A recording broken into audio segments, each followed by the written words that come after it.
بسم الله الرحمن الرحيم الحمد لله وكفى وسلام على عباده الذين اصطفى خصوصا سيدنا محمد نبيه المصطفى وعلى آله وصحبه أهل الوفاء أما بعد. Бүгінгі дәрісіміз ниябатул алифи анил фатха. Біз өткен дәрісте айтқанбыз, насыптың асли бір белгісі бар. Ол фатха деп айттық. Қалған 4 қосымша белгісі бар. Олар алиф және басқалар, соған кірсеміз енді. Қал ва аммал алифу, алифке келсек, фатакуну алифу, алиф болады. Аламатан лин насби, насыптың белгісі болады. Фил асмаил хамсати, асмаил хамсада. Біз асмаул хамса не екенін өттік. Және оның шарттарын өткенбіз. Сол асмаул хамсада нас белгісі алиф болады деп айтқан едік. Наху мысалы, раайту абака, сенің әкеңді көрдім, ва ахака, бауырыңды көрдім. Абака, ахака нас болып тұр. Нас белгісі фатхамен дейміз да. Кешіресіздер, алиф білен. Ва ма ашбаха залика, және осыған ұқсас. Осыған ұқсас дегені, бұлар негіз бесеу, екеуін айтты. Абука, ахука, зумал, ханук, фук деген сияқты. Хану деген жоқ, негізінде муътамад дедік. Хамуки деп айттық. Олардың бәрін жеке-жеке айтқан жоқ. Сол секілді деп қалғандарын қосып кетті. Aqul енді мен айтамын. Qad arafta, сен білдің. Фима сабақа, алда өткен дәрістерде білдің. Нені білдің? Шарта i'rabil asma'il khamsa. Asma'il khamsaның i'рабталу шартын білдің. Немен i'рабталу шартын?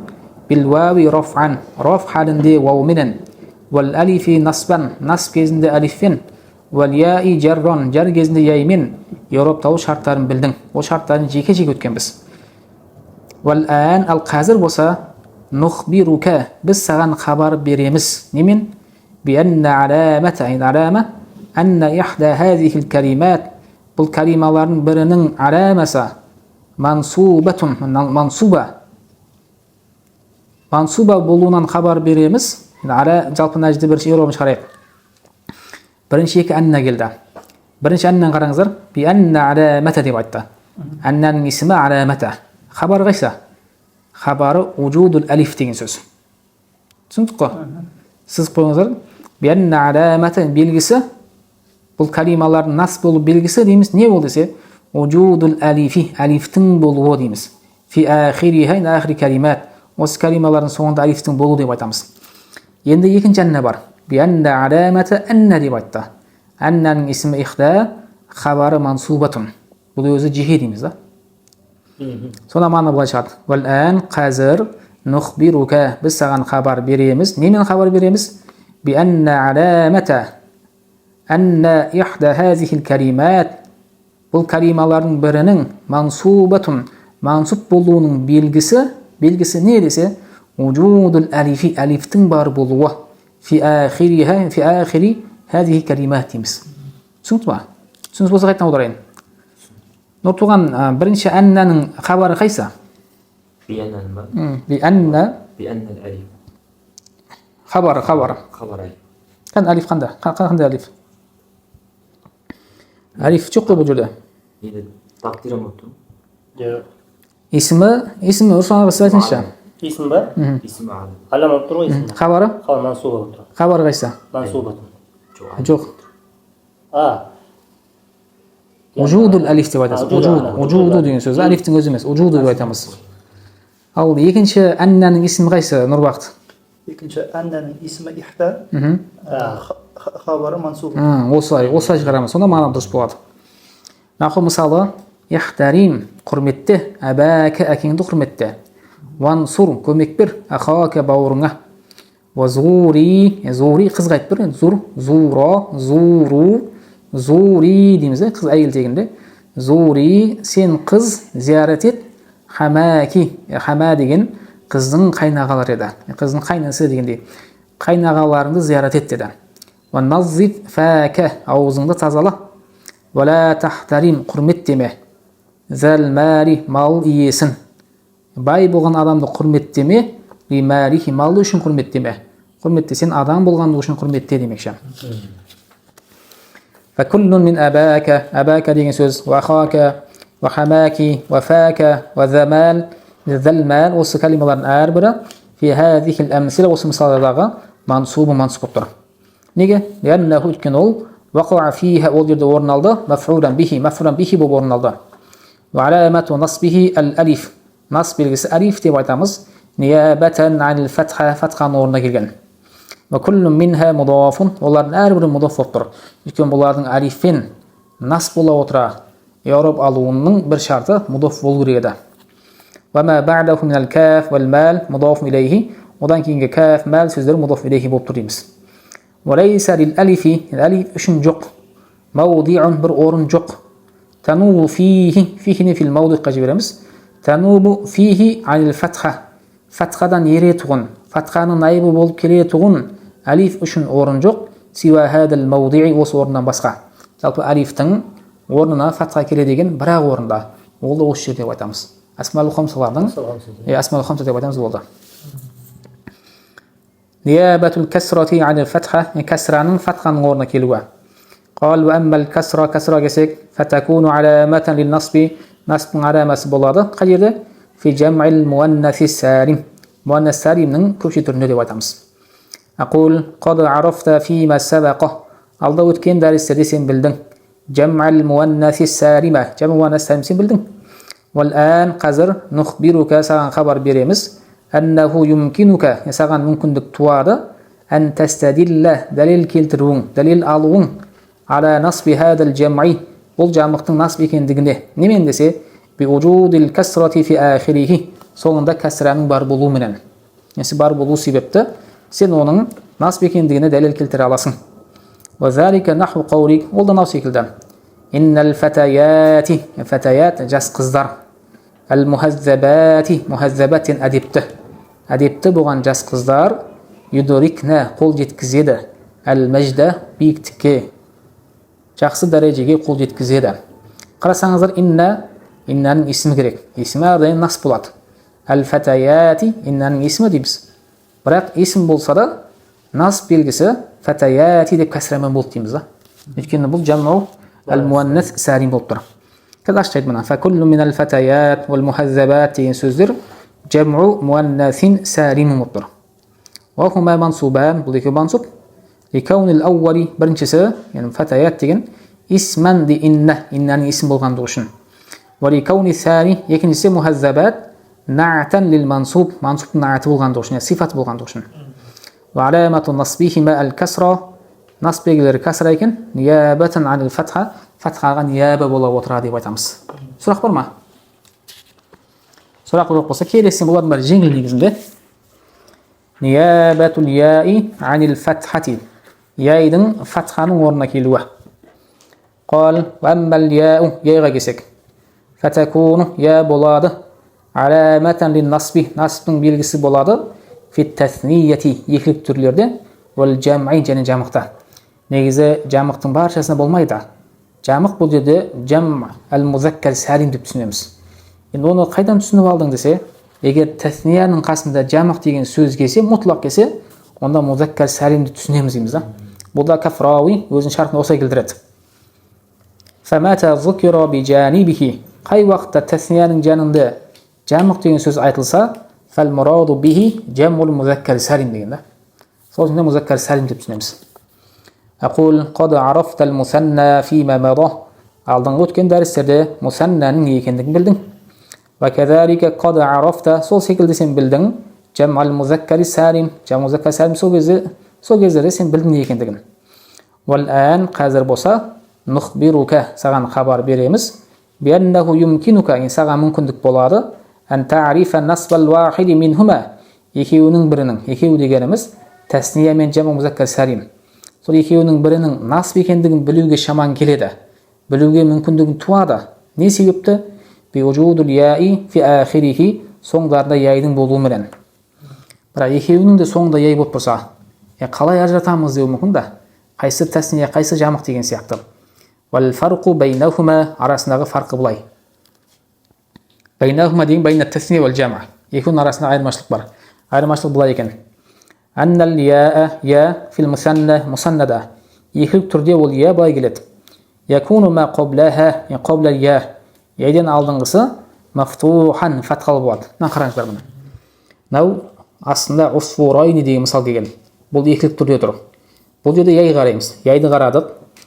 Яйдан якуну ма қоблаха. Яйдан алдыңғысы ро еді. Ро мафтухан фатхалы болады. Ва ма бa'даха бa'дал яй. Яйдан кейінгісі нун еді. Одан кейінгісі максуран кәсіралы болады. Егер яйдан алдыңғысы фатхалы, кейінгісі кәсіралы болса, біз оған мусанна деп айтады екенбіз. Якуну ма қоблаха мафтухан, алдыңғысы фатхалы, ва ма бa'даха максуран деп айтамыз да. وأما والياء في جمع المذكر جمع المذكر يخلي بوتسه وبلاي بوتين يكون ما قبلها يعيدن алдыңғысы болады максуран кәсірі болады. Мысалы бір мысал қараңыздар. Иннал муттақина деп айтты. Яй келді. Яйден алдыңғысы қоф. Қоф мысалы кәсірі болып тұр. Яйден алдыңғысы кәсірі деп айтамыз. Ва ма бa'даха яйдан кейінгісі мафтухан мысалы нун келіп тұр, нун фатхалы болып тұр да. Аксия. Осы ажыратсақ болады екен. Фәл-мисалу мусанна, мусаннаның мысалы назарту мен қарадым. Усфурайни, екі шымшыққа қарадым. Бізде шымшық деп айтылады. Сіздерде қалай шымшық дей ма? Шымшық десем түсінесіздер ма? Торғай. Торғай. Бізде бірақ енді торғай ол жеке бір құс. Шымшық деген ам да бүкіл айтыла береді да. Майда жүзде шымшықтар қысқалап жүрміз ғой. Шымшықтар деп айтамыз. Бөлек қой бізде. Жалпы біз жақтармен түсінесіздер ғой. Шымшықты түсінесіздер. Нұрхан, сендер қай айтасыңдар? Осфур дегенде. Торғай ма? Одан кейін шымшық дейсіңдер енді, иә? Назарту мен қарадым. Осфурайни, екі шымшыққа қарадым. Фауқа шаджароти, ағаштың үстінде отырған екі шымшыққа қарадым. Ванаху тағы иштара аби, менің әкем сатып алды. Китабайн, екі кітап сатып алды. Ли, мен үшін, біреу мен үшін, вари ахи, және бауырым үшін деді. Факуллун мин усфурайни ва китабайни. Усфурайн, китабайн деген сөздің әрбірі мансуб болып тұр. Неге? Ликаунихи маф'улан бихи, әрбірі маф'улан бихи болғандығы үшін. Ва аламату насбихи алия дейміз да. Нас белгісі я екен. Қандай я бірақ? Ал-мафтуху ма қоблаха, өзінен алдыңғысы фатхалы болған. Ал-максуру ма бa'даха, өзінен кейінгісі кәсіралы болған дейміз. Осы түсінік ма? Лианнаху мусаннан, өткен бұл екілік тұрды. Ва нун деген мамыны қараңыздар. Китабайн деген нун келді соңында. Осы нун айвадун, айвад болып тұр. Орынбасар болып тұр. Ани танвини, танвиннен орынбасар болып тұр. Қайдағы? Фил исмил муфрад, исм муфрадтағы деп айтамыз. Ва мисалу джам'ал музаккари салим, музаккар салимге жамық болған музаккар салимге мысал. Иннал муттақина, расында тақуалар, муттақин тақуалар. Ла яксибуна, кәсіп етеді. Нені? Рида раббихим, раббыларының разылығын. Раббыларының разылығына қол жеткізеді, кәсіп етеді, соған қарай жұмыс жасайды деген сияқты мағынада. Ванаху тағы бір мысал. Насахту, насихат айттым. Осы мысал сіздер аударыңыздаршы бір. Мен слушай болайын. Сән, сіз өзіңіз бастаңыз, аха. بالانكباب على المذاكرة. نصحت Қағандар іштен дайындап отырайық. және не дейді ғой, насихат айттым дейді. Ал-муштахидина,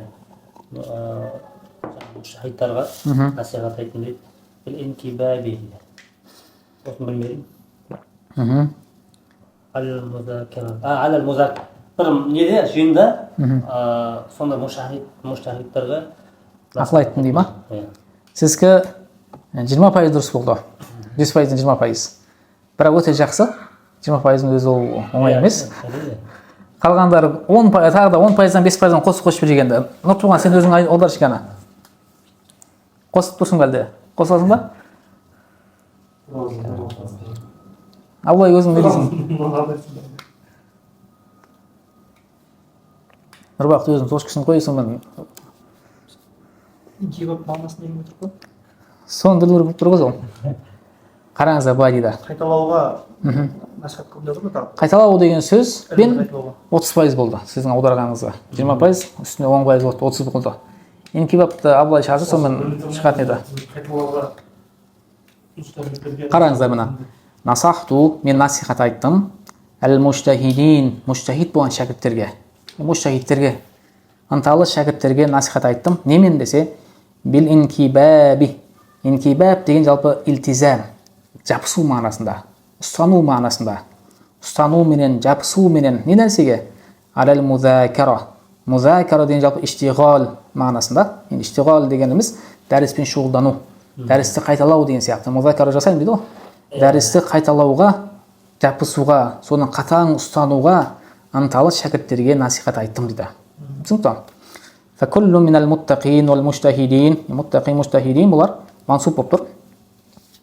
لكونه مفعولا به болғандығы үшін وعلامة نصبه نصب белгісі الياء مكسور ما قبلها алдыңғысы кәсірал болған я المفتوح ما بعدها өзінен кейінгісі фатхалы болған деп айтамыз. لأنه جمع مذكر سالم екен бұл жаму музаккар сәлім болып тұр. Түсінікті? Енді соңғы дәрісімізді өтіп жіберейік. Ниябату хазфи нуни, нунның хазф болуының наиб болуы анил фатха фатхадан. Қал, ва амма хазфу нун, нунның түсуіне кесек. Фаякун, нунның түсуі болады. Аламатан лин насби, насбтың белгісі болады. Қайда? Фил аф'али хамса, 5 етістікте. Біз бұл 5 етістікті айтқанбыз. Осы бесеуінде. Аллати, қандай 5 етістік? Раф'уха, раф белгісі болған. Бисабатин нун, нунның қалуымен. Нунның тұрақты болуымен болған дейміз. Aqul qad arafta mimma sabaqa. Алда өткен нәрседен сен білдің. Ма хия аф'алул хамса не екендігін. Wal an nukhbiruka al-қазір саған хабар береміз. Аннаху юмкинука саған мүмкіндік туатындығын ан ta'rifa білуге. Насба kulli wahidin minha олардың әрбірінің насб болуын білуге. Иза вajadta нун егер нун тапсаң. Нун тапсаң, қайда тапсаң? Махзуфатан түсіп қалған түрде тапсаң. Иза вajadta нун егер нун тапсаң. Аллати қандай нун бірақ? Такуну аламата раф'i. Раф'тың белгісі болатын нунды тапсаң. Махзуфатан түсіп қалған халде табатын болсаң, ол насбтың белгісі болады деп айтамыз. Ва мисалуха, мысалы фи халатин насби, насб халіндегі мысалы қаулука на сөзің. Ясурруни, ясурру, қуанту деп айттық. Ясурруни, мені қуантып жатыр. Ан тахфазу, сендердің жаттауларың. Дурусакум дәрістеріңді. Сендердің дәрістеріңді жаттауларың мені қуантып жатыр. Қарасаңыздар ән келді. Ән бұл насб етуші еді. Негізінде тахфазуна болған, соңына нун болған. Бірақ насб етуші келіп, нун белгісін түсіріп тастады дейміз да. Немесе раф белгісі болған нунды түсіріп тастады деп айтамыз. Келмесе түспей ма өздеріңізді? Келмесе түспейді. Тек қана жазым етуші келсе түседі, немесе насб етуші. Ал келмесе деген сөз, раф болды деген сөз шығады да. Онда тахфазуна болып тұра береді. Оны тағы бір мысал. Юримуни, юриму күйзелту. Юримуни, мені күйзелтіп жатыр. Менің жанымды ауыртып жатыр. Не нәрсе десе, минал касала десек, бұл немесе минал кусала екеуді жайыз. Минал кусала жалқаулардан болған нәрсе мені күйзелтіп жатыр. Жалқаулардан болған не нәрсе ол десе, ан юхмилу, ихмал етулері. Ихмал дегені орындамаулары. Фи ваджибатихим, ваджибати міндеттерін. Үй жұмыстарын, міндеттерін, жалқауларын орындамаулары менің жанымды күйзелтіп жатыр дейді. Түсінікті? Бұл жерде юхмилуна болған, ән келіп сөздің соңындағы насб белгісі ретінде нун түсіп қалды деп айтамыз да. Тағы бір аударам, қараңыздар. Юримуни, мені күйзелтіп жатыр. Минал кусала, немесе минал касала, жалқаулардан болған іс-әрекет. Қандай іс-әрекет десе, ан юхмилу, олардың тастап қоюлары, орындамаулары, ихмал етулері, фи ваджибатихим міндеттерін дейміз да. Факуллун мин тахфазу ва юхмилу, осы екеуінің әрбірі фи'лун мудари'ун, фи'л мудариқ болып тұр, мансубун би әнмен насб болып тұр. Ва аламату насбихи, насб белгісі де хазфу нун, нунның түсіп қалуы. Нунның түсіп қалуы бұл насб белгісі болады. Ва вавул жамаати, мысалы мына жерде вау жамаа келіп тұр да, нун түсіп қалды, сонда вау келіп тұр осы. Осы жамаа вауы, көпшіліктердің вауы фа'ил деп айтамыз. Мабниун ала сукун, сукунге мабни, фи махалли раф'ин, раф'тың орнында келді. Фа'ил болған үшін раф болады. Ва кадалика ал-муттасилу би алиф ал-иснайн. Сол секілді алиф ал-иснайн мен жалғанып келген фи'л мудариқтың да насб белгісі нунның түсіп қалуымен болады дейді. Наху ясурруни, мені қуантып жатыр. Ан танала, екеуіңнің қол жеткізулерің не нәрсеге? рағабатикума. Рағба деген жалпы қызығу деген сөз. Қызыққан нәрселеріңе, қалаған нәрселеріңе, екеуіңнің қалауған нәрселеріңе қол жеткізулерің мені қуанып жатыр. Саналани болғанда негізінде нас белгісі ретінде нун суқат деп айтамыз. Вал-муттасилу бияил мухатаба. Мухата ясминді қосып келген фе'л мударихтың иорабы осылай болады екен. Наху юримуни, менің жанымды ауыртып жатыр, мені күйзелтіп жатыр. Ан туфаррити, сенің шеттен шығуың. Туфарритина болған негізі шеттен шығуың. Неде? Фи ваджибики, үй жұмысында, міндетіңде, үй жұмысында шеттен шығуың деген сөз, орындамауың деген сөз да. Орындамай жалқаулық жасап, телефон шұқылап, инстаграмға кіре бергенің менің жанымды ауыртып жатыр дейді ғой. Қад арафта, сен білдің, кайфа ту'рибухума, бұл екеуінің қалай иораптайтындығын сен алда білдің. Сол үшін де оны қайта айтпаймыз демекші. Сұрақтарыңыз бар ма? Сұрақ жоқ болса осымен шектелейік. Аллаху а'лам bis-саваб ва илайхил марджи'у вал мааб.